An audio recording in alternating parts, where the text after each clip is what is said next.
Welcome everyone to episode 93 of Box News. I'm back with a sports game this time, EA Sports UFC. They're bringing you the latest UFC game as THQ went bankrupt, and now EA is taking over the franchise. Funny story about that. I'm sure you could look up the history. UFC and EA didn't originally want to work together. There were some complications, but look that one up. That's really interesting. I don't have a lot of time today. So, UFC. I love MMA. I love the sport of mixed martial arts. It is entertaining, always fun to watch, always such an adrenaline rush. Just as a spectator, I can only imagine what it would be like to be a fighter in there. Give you a rundown on some history of the game. So, EA is known for making sports games. Are they always good? No. Are they always bad? No. This one, unfortunately, is not their best outing as far as the sports game goes. Visually, amazing. EA never ceases to amaze me with their visuals. Always visually good, for the most part. So, EA, from a first look, very impressive. It's something that is really engaging and you want to play. You're very interested in. But as far as the game mechanics itself, that's where it begins to fall apart.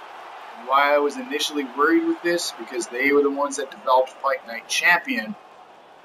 I did not like that game at all. You saw my review on that. I did a review a couple years ago on that one. I didn't like it, and I was very apprehensive about this game. And my skepticism was pretty much spot on with how I thought the game would turn out. So, overall, I was not impressed with the game, and now I'm going to dive into my reasoning why this was a lackluster game. And now here is my final thoughts on this.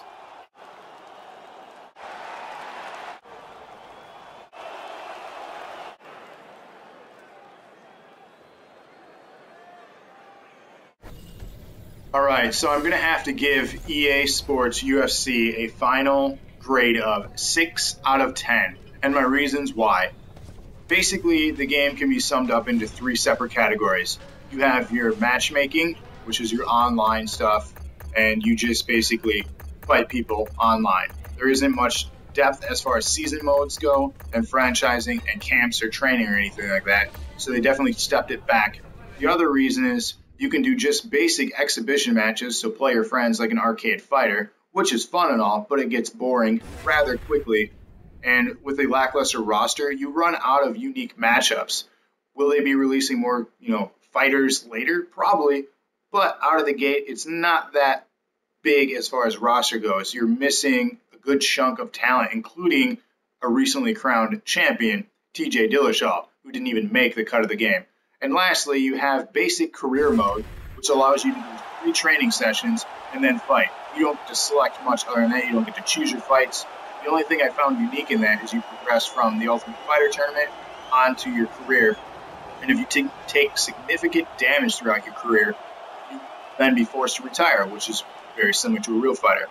So the lack of depth in that is a very big part of why this game is receiving a 6 out of 10. There's just not much to it. While it's pretty to look at, the controls become clunky, the frame rate drops, and other problems occur. If they patch this game, it's great. Until then, you get a 6 out of 10.